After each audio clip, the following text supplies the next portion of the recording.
Bonjour, je m'appelle Dylan, j'ai 25 ans et je suis en situation de handicap.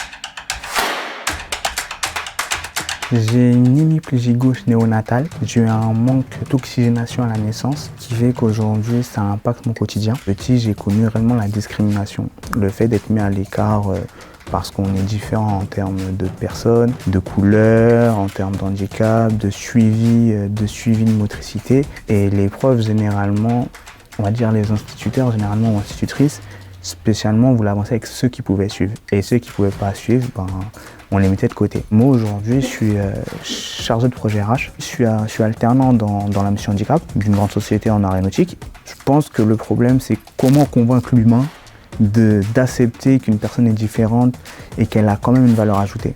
La seule manière de provoquer les opportunités, c'est de taper aux bonnes portes, c'est d'aller se renseigner, de se prendre en main et pas avoir de regrets. Il y a une citation de Stephen Hawking qui disait que les personnes en situation de handicap ne doivent pas se concentrer sur les choses qu'ils sont incapables de faire, mais sur les choses qu'ils sont capables de faire. Donc les études, l'alternance, l'handicap, c'est quelque chose qui est compatible. La grande difficulté, c'est de trouver l'environnement nécessaire pour le pratiquer. En fait, j'ai rencontré l'HandiGS sur un forum. J'allais en fait pour trouver une alternance. Et c'était à la fin de mon BTS, j'étais à la recherche d'une alternance en ressources humaines.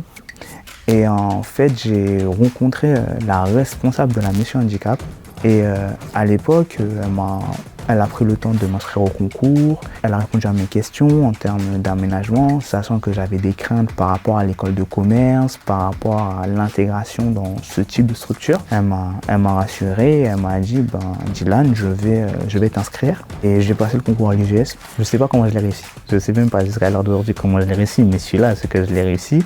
Et c'est la mission handicap de l'HandiGS qui m'a appelé pour me dire oui, Dylan, tu as reçu le concours, bienvenue, on va mettre en place tes aménagements. C'était pendant le Covid, donc c'était compliqué. J'étais dans un bon climat pour réussir.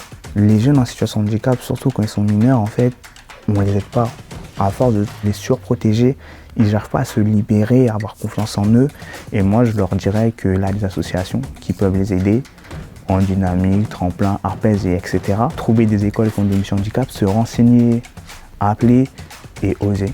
Et puis l'échec est un diplôme, donc on peut se permettre d'échouer et recommencer.